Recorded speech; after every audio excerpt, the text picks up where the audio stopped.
Welcome to the Deep Dive. Today we're heading into, well, a pretty unsettling place online, Craigslist. It's somewhere loads of people use, right, for finding work, selling stuff, connecting locally. But there's a dark side too. We've gathered some genuinely disturbing true stories. These are from people who are just looking for jobs on Craigslist but ended up in situations, well, straight out of a nightmare. These aren't just like warnings. They're real experiences, really tense, unsettling encounters that kind of make you rethink clicking on those online ads. Our mission today is to unpack these stories, figure out what happened, and maybe see the red flags. So settle in. We're about to explore some truly bone-chilling true stories of Craigslist jobs gone wrong. Okay, let's get into the first one. This starts with someone really needing cash. Found a secret shopper gig on Craigslist. Seemed easy enough, right? Just evaluate grocery store staff. So our storyteller goes to this local chain, does the job, runs into this one employee, Patrick. Apparently he was rude, didn't help much, definitely got marked down in the report, but then it got weird. Sinister, even. The storyteller noticed Patrick kind of following them through the aisles, just staring. Really unsettling. That feeling didn't go away. A few nights later, bam, bam, bam. Loud, aggressive banging in their front door. It was Patrick. Eyes looked sunken, wild, demanding to be let in, screaming stuff like, "You ruined my life," and threatening eye for an eye. Just pure terror. Thankfully, the police got there fast, tackled him right there on the steps. And here's the kicker. They found a knife hidden in his waistband. Yeah, that escalation is, wow. From a simple work review to a direct violent threat at their home, it really shows how seemingly small things can trigger someone who's maybe deeply disturbed or already at a breaking point. Like for Patrick, that negative report wasn't just feedback. It felt like perhaps a personal attack, an existential threat almost. When someone feels backed into a corner, even a minor thing can seem catastrophic. It turned out he was at a breaking point. Lost his girlfriend, lost his job. Apparently because of failed secret shopper reports, including the one from our storyteller. But the question that just hangs there, the really creepy part is, how did he find their address? They just met briefly in a store. How? Exactly. It highlights this terrifying vulnerability. You think you're anonymous online or just doing a job, but somehow that barrier gets crossed. Your private space isn't safe. That violation of privacy. It leads right into our next story. This one feels more like a deliberate trap. It's from a young woman. Behind on rent, looking for babysitting work on Craigslist. She connects with someone called Chloe online. Seemed legit, gave details about her 2 little boys, looked like easy money. But when she got to the address, the neighborhood was really run down, sketchy. The house itself just felt off. She knocks a few times. Finally, the door opens, and it's not Chloe. It's this strange, rough-looking older guy, maybe 50s, huge gray beard, voice was low, kind of gruff. He mumbles something about his wife Chloe being forgetful. Inside, the house is a wreck. Cluttered, trashy, absolutely no sign of kids. No toys, no pictures, nothing. That feeling in her stomach just got worse. Right, and that's a classic sign, isn't it? When the details just don't add up. The online persona versus the reality. The sketchy location, the wrong person answering the door, the state of the house. These aren't just quirks, they're alarm bells. Predators often count on people ignoring those inconsistencies, maybe because they need the money or they just don't want to be rude. They rely on you overriding your own gut feeling. Totally. And then the guy says the creepiest thing is like, "Oh, the kids must be in the basement." Use the basement entrance. Points to this dark doorway. He says, "Why don't you go check? I'll meet you all down there in a minute." She looks into this pitch black space and the smell hits her. Just horrific. Stale, heavy, indescribable, really. Made her chest tight. Her gut just screamed danger. It wasn't just a bad smell. It was the smell of something deeply wrong. Heart's pounding. She backs away, makes a run for the front door, finds it locked, frantically unlocks it, bursts outside, sprints to her car. As she peels away, she hears the man yelling from inside the house. She never looked back, never found out what was really going on, or if Chloe even existed. But she trusted that instinct. And well, it probably saved her life. Absolutely. A chilling reminder that a simple job ad can be bait for something truly awful. Yeah, a really calculated lure, which is different from our next story, where the danger came from, well, stupidity. Yeah. A prank that just spiraled completely out of control. Yeah. This one goes back to high school. A group of friends thought it was funny to mess with people on Craigslist, find weirdos, as they put it, and roast them. One night, they find an ad. Some guy looking for a woman to give him a foot massage. Okay. Kind of weird, but they use a fake email, pretend to be Molly. One kid, Dan, the troublemaker type, takes it way too far, starts flirting, sending explicit stuff, and then gets the guy's home address. Even though the others were getting nervous, Dan was all hyped up, wanted to see the freak, convinced him to drive over there. to this rough part of town. This really speaks to that online disinhibition thing. People do and say things online they'd never dream of doing face-to-face because they feel anonymous, untouchable. It starts as a dumb prank, but then crossing that line, getting the address, actually going there, that anonymity vanishes. Dan used that false confidence to push things into a really dangerous real-world situation. Exactly. So they pull up. Dan, high on this stupid dare, rings the doorbell. A short, overweight guy in a bathrobe answers. Looks kind of hopeful. Asks, "Where's Molly?"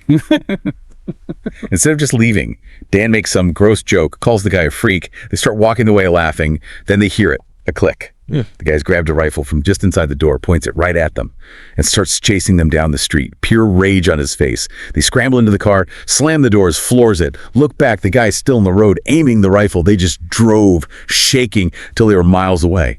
But it wasn't over. Later that night, an email pops up from the guy. "I will find you. I saw your car and your license plate." Can you imagine? Just sheer terror, a night of freaking out, and a lasting fear of even going near that neighborhood, all from a prank that got way, way out of hand. It's a stark reminder, isn't it? Online actions have very real, sometimes terrifying consequences. Definitely. And that theme of online interaction spilling into real danger continues in this next one. This time it was a planned robbery, masked as a job. This person actually did a lot of odd jobs from Craigslist. They even had a system like a burner phone for vetting things. Smart. But then they saw this vague ad, secretive gig for big cash. Gets a call from a woman. "Lydia." Sounds nice, pleasant. Says the job is cleaning guns for her elderly grandfather. Okay, weird, right? Especially since the storyteller knew nothing about guns. But the big cash part was just too tempting. So they drive out to this old house, pretty secluded. Met by Lydia, attractive, bubbly woman. He leads them inside.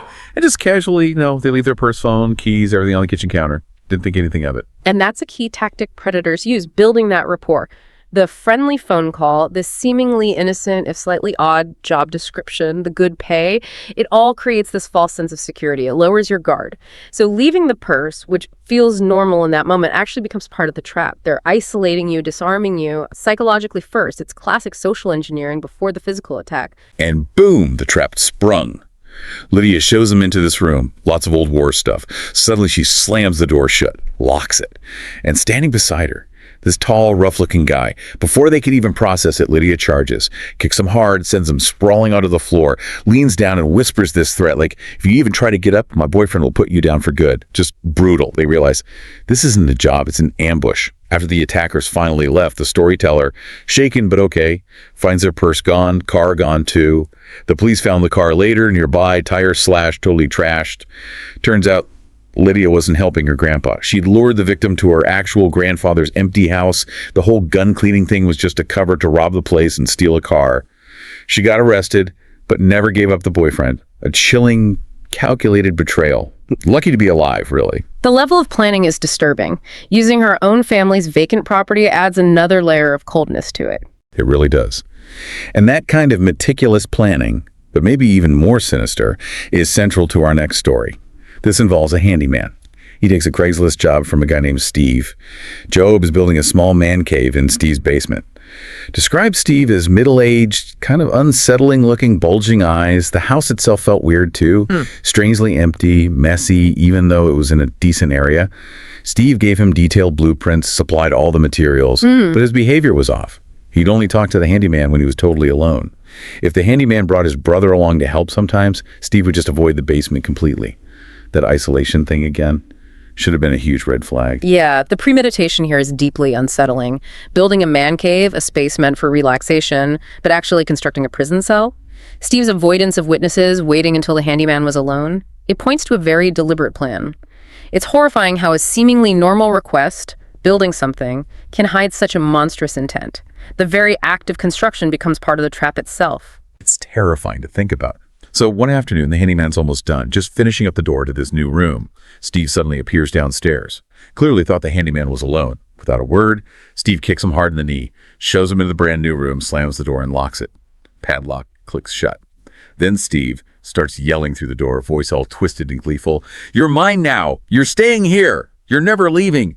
Just repeating stuff like that over and over, pure nightmare fuel. But then, sheer luck, the handyman's brother, who just stepped out for more tools, comes back.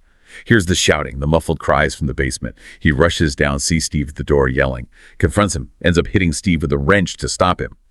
And when they subdued Steve, guess what they found? The key to the padlock. And not one, but 2 pocket knives on him. Steve got arrested for attempted imprisonment. The handyman. Left wondering what exactly Steve planned to do once he had him locked in there, if his brother hadn't shown up right then. Chilling. That timing. It's the only thing that prevented something truly horrific. The room was built, the lock was ready, the knives were there. The intent seems horrifyingly clear. Yeah.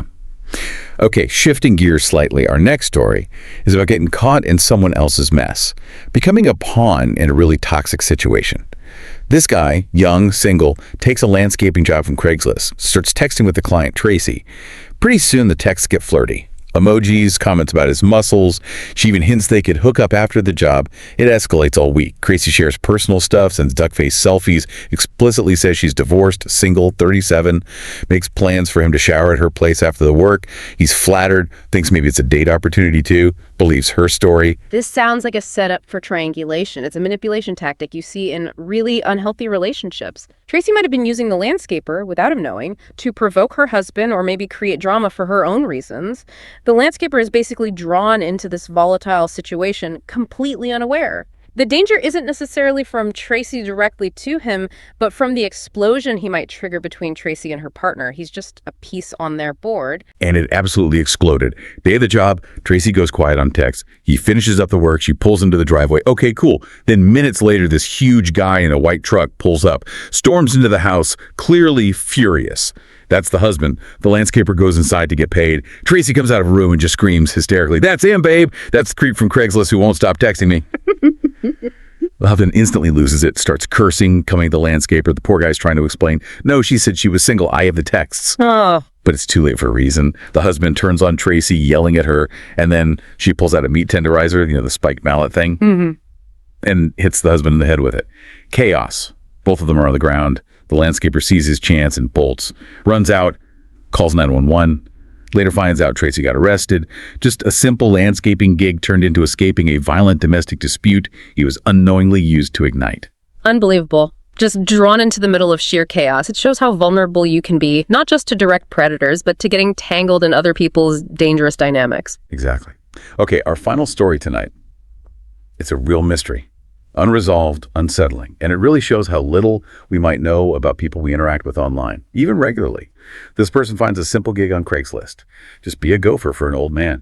Do his weekly grocery shopping. Pays $200 cash each time. Easy money. This goes on for months. Seems like a sweet deal, trusting relationship. The old guy just hands over the cash, doesn't ask questions. But then one day, this spring, the old man is different. Really tense, almost paranoid, pacing around with his cane, looking out the windows constantly, muttering things like they're coming, barely paying attention to the gopher. Then suddenly, his whole mood shifts again. He gets really sad, almost regretful, thanks the gopher, calls him his best friend Kiddo, promises a bonus next time, extends his hand for this really long, heartfelt handshake. It felt final, then sends him off to the store. Wow. It's incredibly poignant and deeply unsettling.